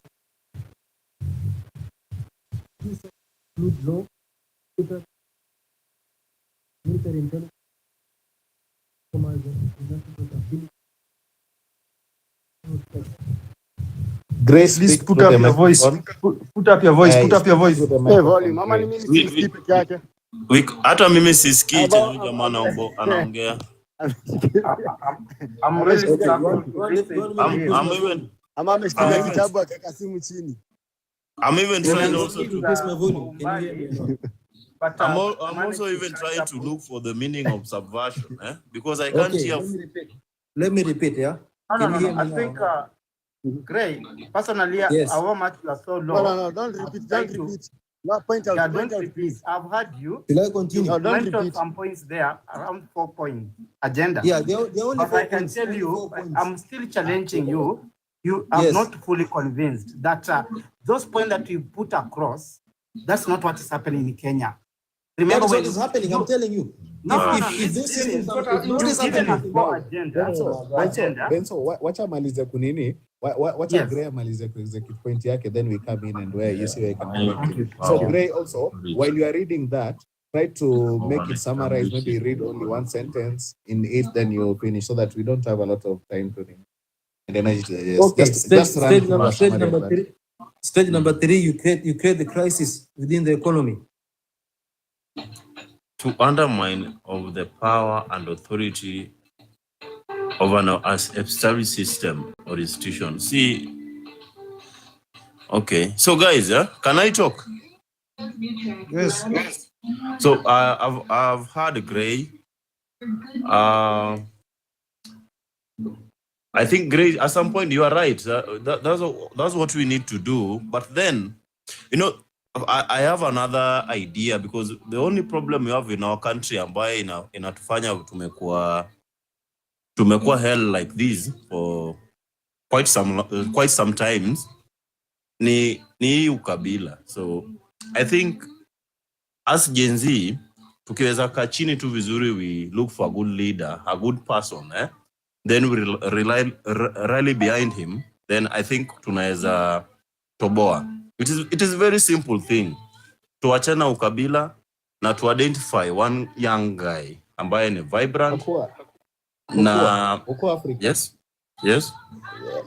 Just what Gray just Gray just told us now. I want you to look at it that way.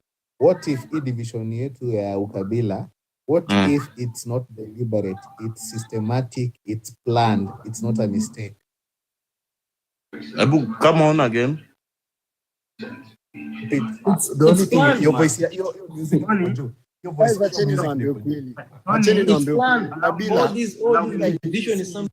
So Tony, can I speak? Kabila is just a brand. Guys, kabila huwezi then you guys are coming. So Tony, I was asking you. Mimi nataka mniconvince guys. Hizi vitu mnasema you have to convince me. Tony, Tony, you need to convince this 39 question. So let me Tony, the question kindly. Just finish. Yeah. So umesema if tukimaliza tu kabila and you are good. So what in relation to what Gray was telling you is that you may be aware or not be aware that kabila yetu is started somewhere and it did not happen by mistake. The founding father of this country did not wake up na akakumbuka tieni Mkikuyu. Hiyo Kikuyu, it was designed and properly planned and matured for him aanze hii mambo ya tribal isolation, tribal balkanization, ethnicization into government. So wewe unaweza iona as if it's mistake, like jamaa alikuwa greedy and alianza mambo ya tribalism as a founding father of this nation, na kumbe this thing is part of neo-colonial chokehold. So why will you think that it will be easy now for us Kenya kusema tu side tu ukabila imeanza na to unite without anyone, without a very an underhand deal perpetuating this thing? Do you know why I'm saying? Do you know? Ngoja kidogo na nani huku Afrika. It's okay. Ukabila kitu mimi nasemanga ukabila si issue wa Afrika. Hiyo ukabila. No, my friend, you don't understand this. Do you know the impact? Do you know the impact of a united nation? Do you know the impact of a united people? Do you know the impact of a united community? You understand it more better. So ngoje we point it out kidogo. Kweli ukabila inakwanga tu saa election peke yake. Nikuuliza tu swali. Unataka kuniambia kuna Mjaluo hafanyi kazi Murang'a? Pau, you have not understood. Ngoja. Let me help you.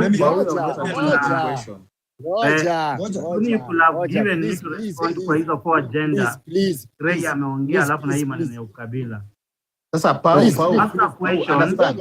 But now, if you are not putting it the way it's supposed to be. Tunanyamaza, mnaona no. Si ameuliza swali, acha nijibu tu please. Ukabila ni ideolojia ati sasa. Sasa hakuna mtoumi. Ikuwe ni Mjaluo, ikuwe ni Mkalenjin, ikuwe ni kwa sababu ya bad policies. Ukabila inakujanga just to point out the number of a certain tribe. Population ni statistics. But the numbers don't lie. Sasa tusemeaje Gen Z tuliungana sisi wote. Tulikuwa kabila gani Gen Z when walienda parliament? To be honest. So, ukabila, a man has to belong. It was our culture. Unapata wewe ni Mjaluo, it's your culture and you can't fight it. But it doesn't come ati juu Wajaluo wana vote ati nini. Mimi nilipiga kura kama Mjaluo. Ulipiga kura kama wewe pans individually.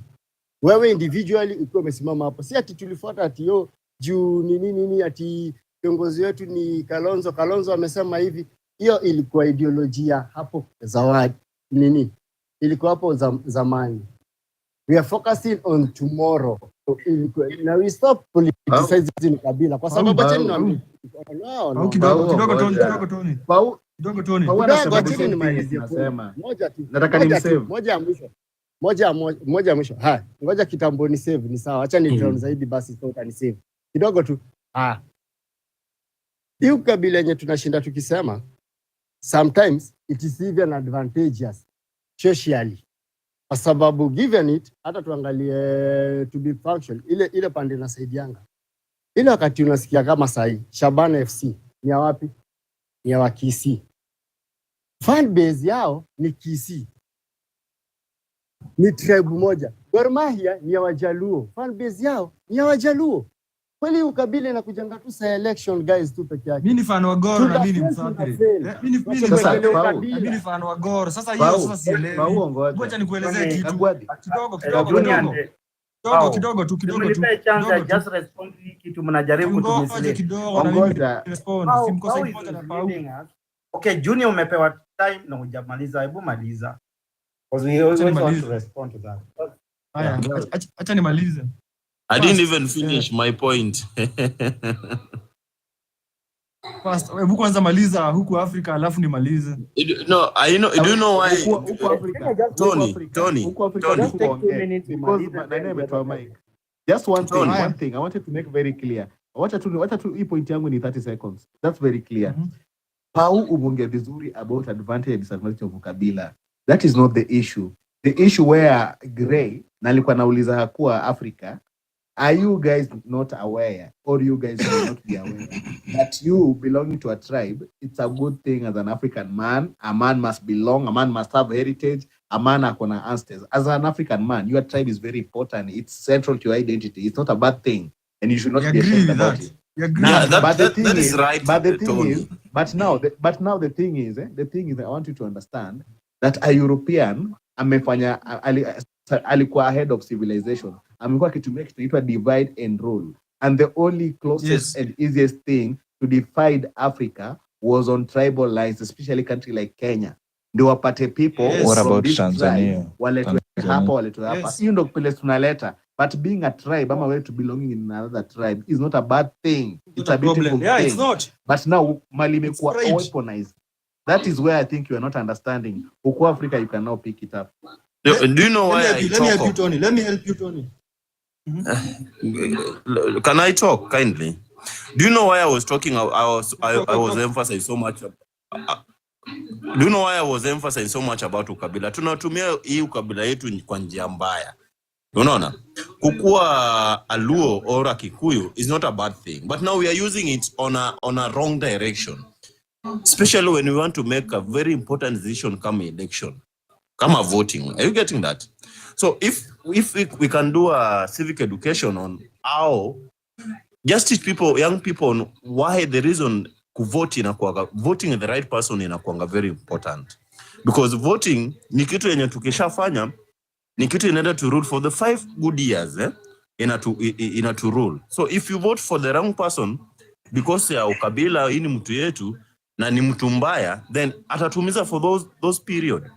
So mimi naona tu like sisi kama watu young guys tuko in a very good position to change all this narrative around. Unaona? So kama sisi Gen Z tunaweza come up, tuamue tu, because unaona during the maandamano yetu ya Gen Z, the moment Raila libonga, unapata kama Gen Z wajaluo wale wachana na maneno ya maandamano. Unaona vile ukabila yetu tunatumia kwa njia mbaya. Nacheki. So kama tunaweza amua tu sisi tukae, because we tuko na good number, we are in a good position ya kuchange this government. Na by the way, tukiamua tu tuweke tu mtu mmoja mzuri, a young guy, hakuna vile system inaweza to beat. That's all I can say. Unaona? Kigwadi Mwonge, kuna point kwenda kusema excuse me. Alafu hapa kwa systemic ukabila. Dogo tu. Just give me a moment. Give me a moment. Okay. Is it guys, nataka Harambee ingia. Mpatie Harambee time yake hajaongea. Kigwadi when you are done, you drop mic to Harambee, alafu Hezi. Is it possible just to highlight something here? But I was to respond to Gray. Ametupea 4-point agenda. No one has challenged him. We'll do that. Wacheni Harambee. I was just about to make a submission. Then Gray amaliza submission, then Benso apate ile penye na respond to the two people, then we can release to the other again. I think that will be fair. Me, in fact, thank you guys. I have a document here. I have a document. Let me first respond, Gray. Go ahead. When we are talking about systemic tribalism, we have never been quarreling, like we have never quarreled so much, even previously, even before the white man came here in Africa. Like the Kikuyus and the Maasais lived alongside each other. When there was drought in Maasai land, they used to bring their families here to get grain and even live here until the drought is over in Maasai land. So these communities have always been living together harmoniously, not just for 100 years, even 300 years previously, na huko mbele, before hata mzungu akuje. Now, beside that, mzungu alikuja huku 1890. Hiyo ni around, alafu akatoka 1963. Alikaa around 70 years. 1830s. Yeah, wale wazungu wenye walijenga reli walikuja 1890. 1896 hapo 98 96 wakajenga reli hadi 1830s. That's what I'm telling you. I have a document here as I'm speaking right. I have a document with me right now. A European came in Kenya. When did they declare Kenya as a colony? 1835. Yeah, they declared Kenya a colony in 1890. That's where we are starting to count. Let me explain something. You are making me deviate from my point. This is my point. Everywhere the Europeans came in Africa, first they supported the majority communities, because those were the communities which they could easily get collaborators. Not only in Kenya. I want you to know that this is something that was practiced all across Africa. They did this. First, they collaborated with this community for the 70 years they were in Kenya. Then when they were leaving, to cultivate on the distrust of one community to the other, they gave power to the communities they were not collaborating with. You find that the Kikuyus were resistors since the beginning. You find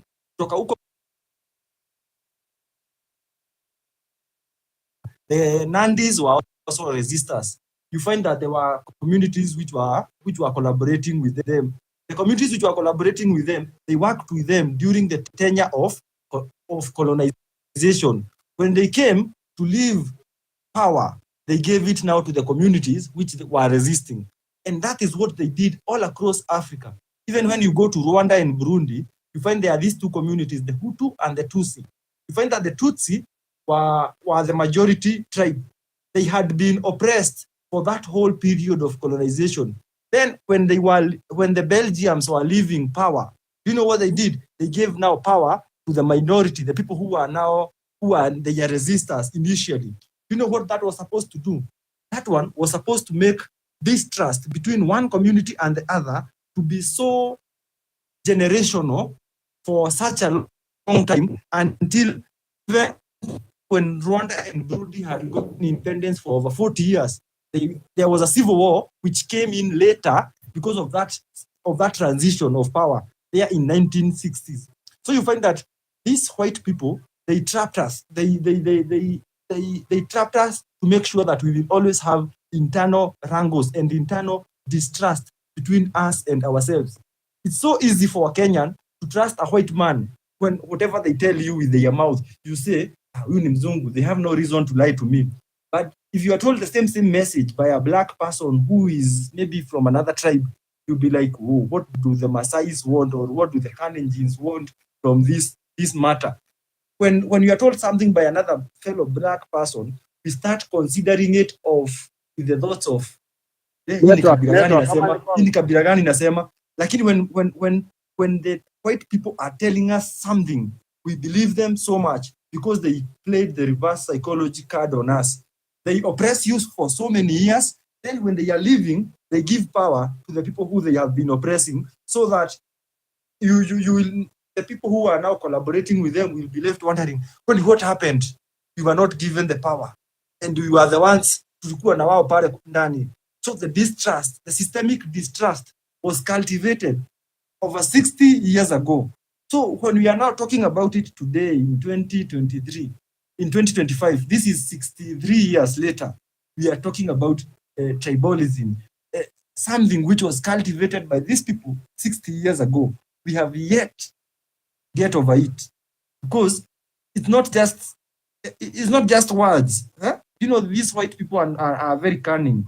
They do not just trap you. They want to trap you, your son, your grandson, and your great-grandson in the same stupidity. Like they even play a very serious reverse psychology card. Europeans left Europe in the 1800s to come to Africa because in Europe there was a famine, they could not grow food, the seasons were not going right for them. But then they moved to Africa to look for raw materials for their industries, to look for food, and to look for places where there'll be low cost of life. In Europe, they need a lot of firewood, so that's a lot of fuel to heat houses and everything. Gas to heat houses and everything. But in Africa, they came, they planted our lands first, they built their houses here. Their houses in Africa, they never had any heating system. Yeah? They even had chimneys, which were never lit, because in Africa it was so warm. You see? So when we talk about systemic reverse psychology, like they play this reverse psychology on us until today as we speak. It's so easy for a white man to get a visa to enter Kenya, but it's so hard for you as an African to enter even another African country. Why is that so? But if any white man from Europe was maybe to go to Uganda, DRC, or any country in Africa, it would be so easy. They just apply their passports. They apply for the visa when they are already in that country. But you as an African, before you travel to any country, your visa must be approved in your country of origin.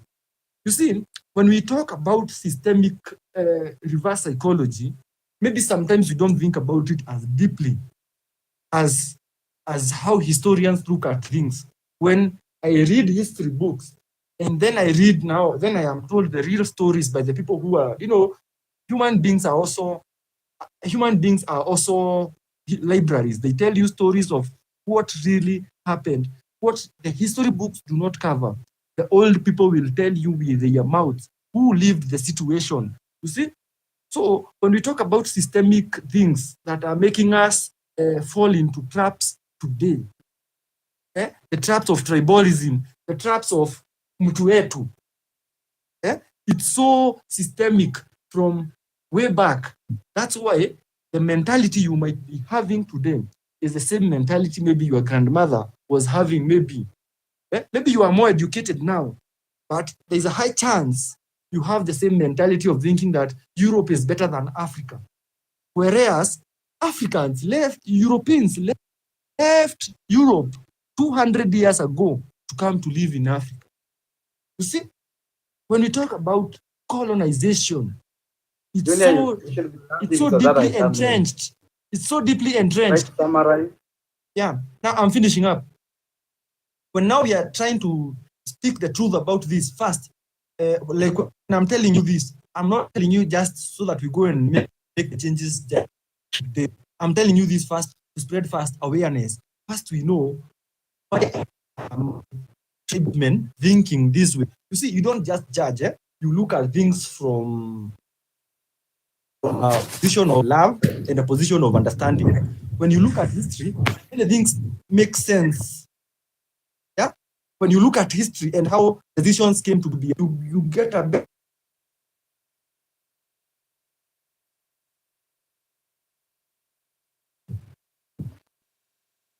sense.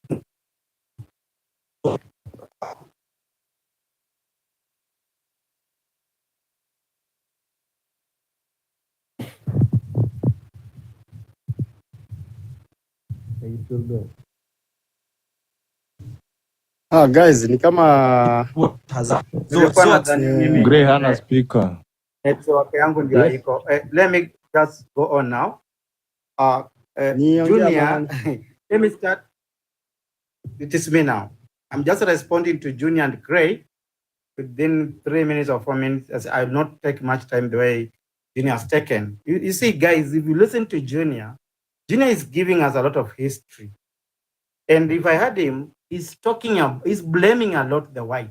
And I'll still come back to you guys, those who are still blaming the white. You see, can you put your more energy to the current situation, the real thing in the house? You know, Mimi, I'm not, as much as white Kunabile, they also play a role in our suffrage. But 80%, it is we ourselves, we the people of Africa. Why do I say that? You know, the white, Junior, is blaming too much the white. And he has just said there's something that we cultivated in our brain. Meaning, hii system unashinda kutuambia system, and you are not convincing Ben. So here, the system is in your brain. Remember, people did science. System is a group of things put together to do something, a given function. Now, system, he has talked about cultivation. We have cultivated that kind of system that to believe everything is white. That's the way he has said. I think at one point he was just answering himself. There, if at all the system, it is in your brain, it's you to change and stop and break that chain of believing that everything is the white. That's the way you are saying. Why is it that sisi tunaambiwa tukue na visa, but hao wanakuja tu wanaingia?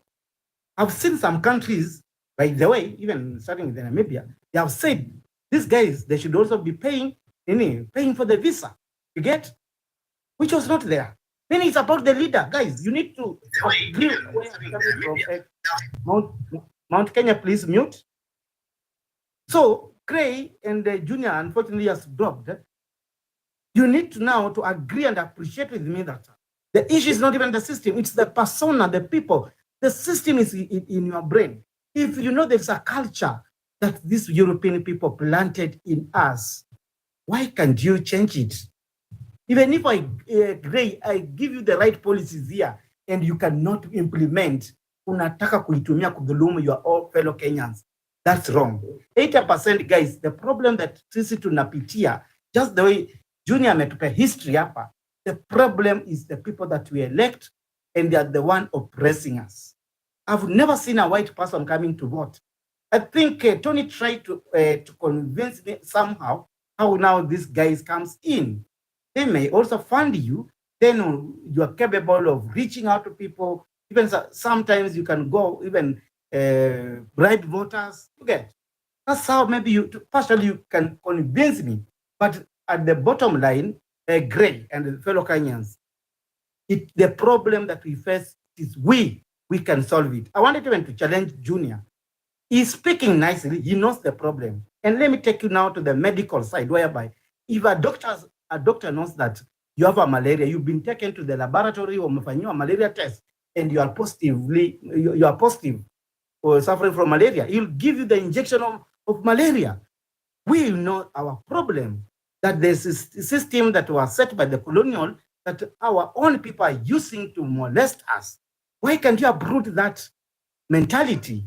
Because let us not talk as if system ni kitu yenye iko hidden, iko na msumari sijui na nini iliwekwa tu hapo kuja. No. It is the people who are there. If you know Tony is in this government and he forms, I told system it is composed of some things, and there are people who run that system.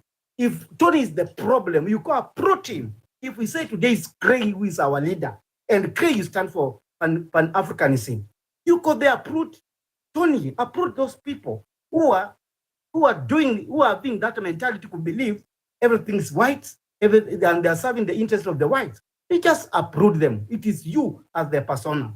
Now let me again now come to Cray, the 4-point agenda that he gave us here.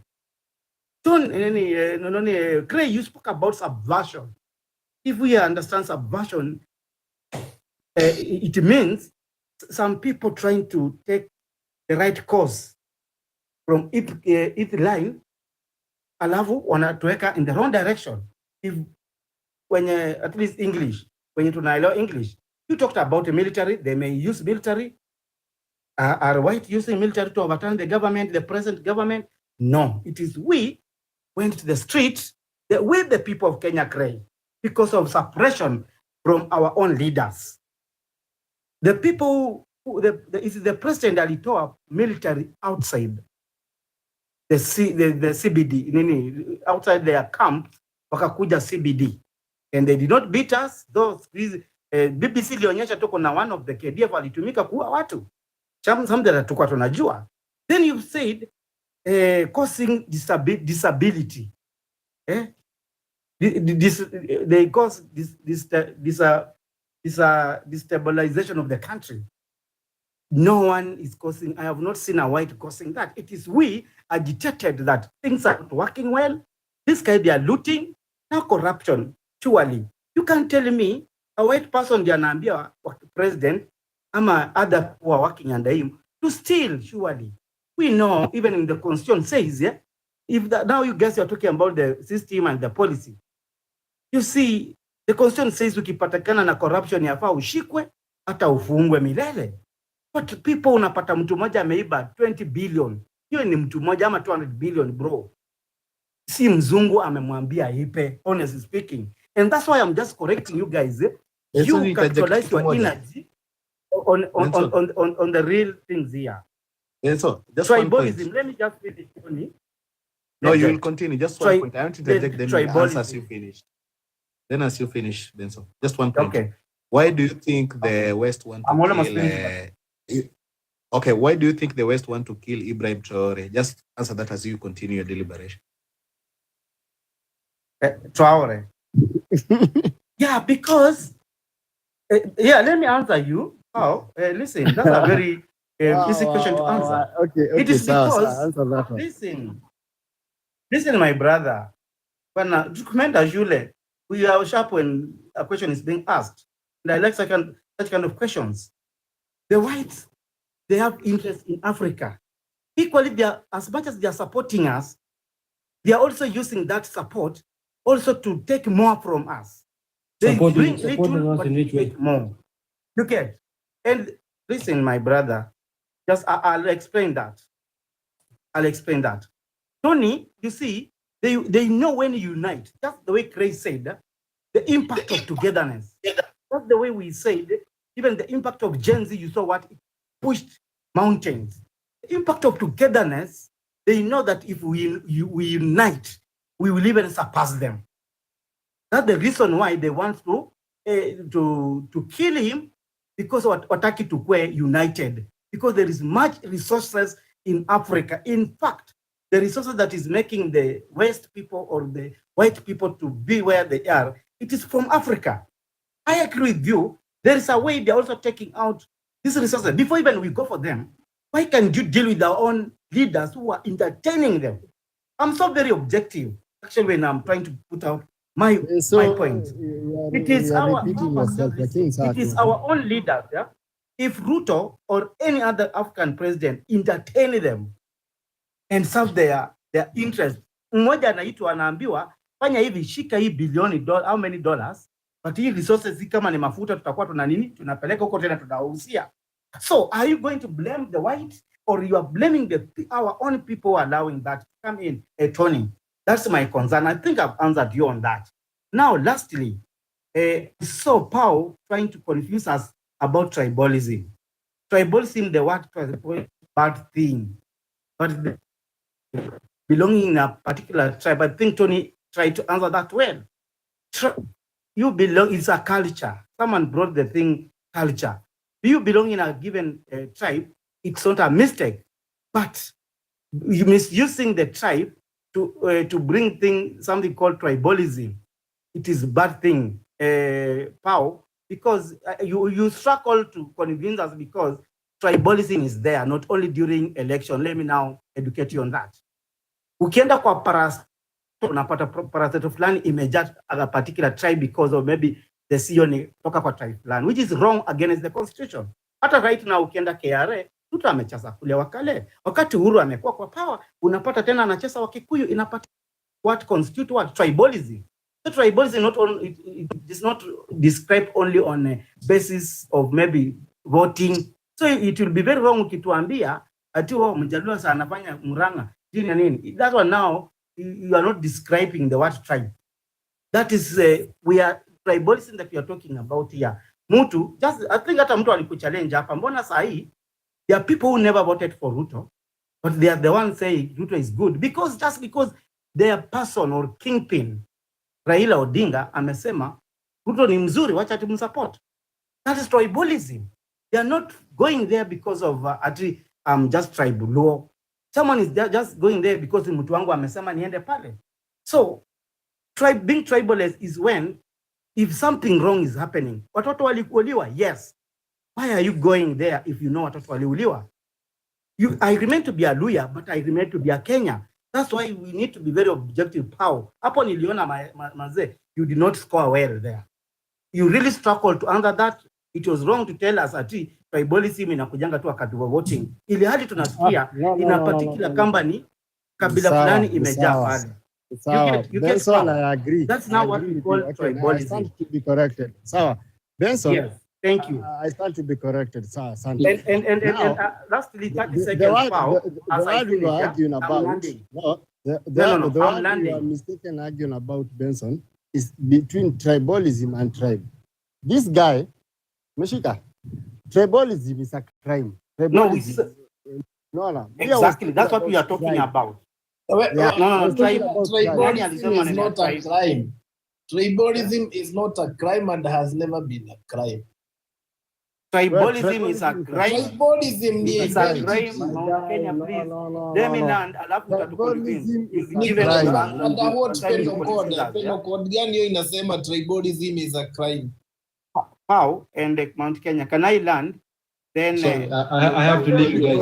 I have to leave you guys. 30 seconds. That's ethical. 30 seconds. Everything should be competitive, not tribal. Tribalism is a crime. Nani anasema exactly? Kwani wewe unatengeneza katiba?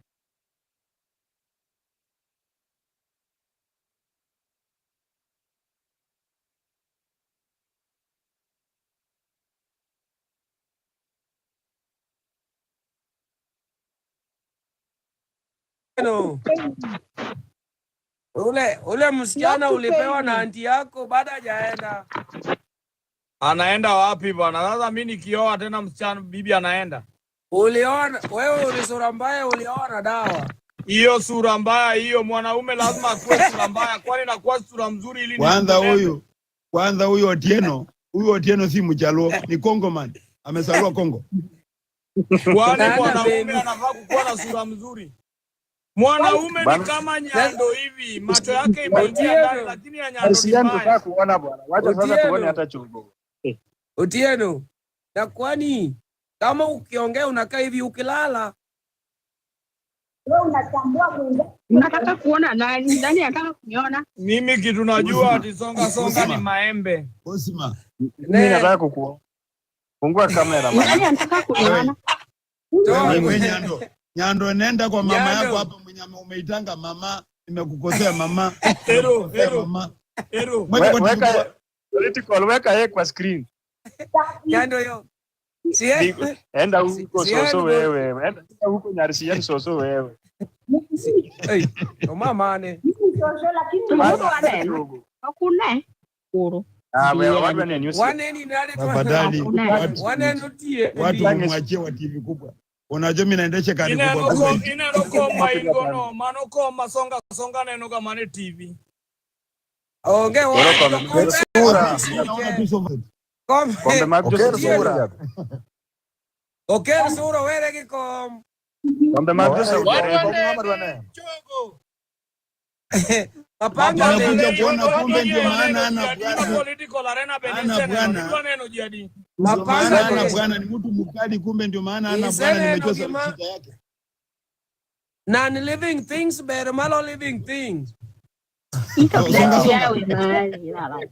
Na huyu jamaa Mandela anatakaje? Otieno. Songano gocho na kanisa nia madwa oro ni pesa. Nika tamu pesa ne. Oh, go ni simo. Obro to. Apenji. Political arena bemiero miario cha. Ito to ne Otieno. Political arena mwero gik miriambo. Kidwaro gimoro kiwachi chani dwaro. Chieng muna onge yoro miari idwa to. To into. No kigocho na Kennedy. Indo ngigocho na kaka ta sabiri Otieno yawa daka wachega. Por pesa.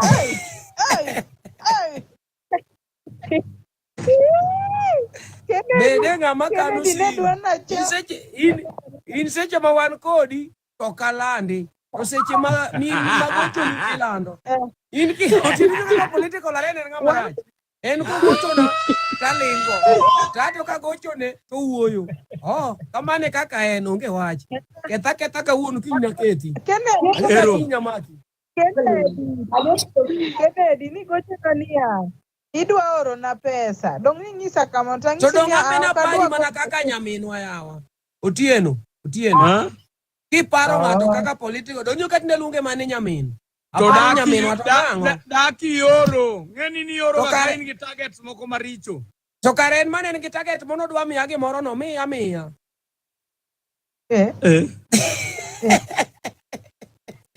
Political parani block number Kennedy. Usindo po kelo ngito. Na achola. Lungu nango. Chogo iti beda mo sabro pangi. Aningena ngama bo yanzo mo mda we monu kombo kotha. Ana no gomba. Ndio pangi kinyependa. We. Nyakisi. Ndio tafuta chakula ukule bwana. Wewe ni uko sawa lakini ukikula chakula utakuwa mzuri. Sikuli ba keeping fitness. Kwa sababu hauna protein kwa mwili. Hauna protein. Miaka ndo imeenda sio fitness. Miaka ndo idwa kwecho. Miaka ikishaenda kuna fitness hapo. Otieno. Nyakisi. Nyakisi hebu nitafute. Unaona mapema. Sieni dwado anga makoma keto tere ngwech ma wiye mo pudhi wiye gote. Mas na tere ngwech. Yer kitero ngwech to ko ya. Cosmas naka. Dalo yoru. Cosmas ndo rika yako hapa. Hapana. Mimi pia sikuli vitu kama hiyo. Mimi pia sikuli vitu kama hiyo. Yeye mapangele yake kazi yako kazi. Waachana na yeye. Mimi sikuli vitu kama hiyo. Mimi iko kwa TV kubwa hii. Acha nyamaze tu. Nataka TV kubwa hii. Gani? Unataka chogo? Bwana. Chogo ongea. Mimi unanipea atanifinya. Now I understand myself. I've been dealing with the wrong. Mimi pia natakana unipee kitu yenye nikishikwa nayo nafungwa. Lakini nitafungwa milele. Mambo gani haya? Cosmo, wacha tutushe. Wewe, can you respect women on my platform? Women aje. Women. Umetoa Cosmo mbona? Hapa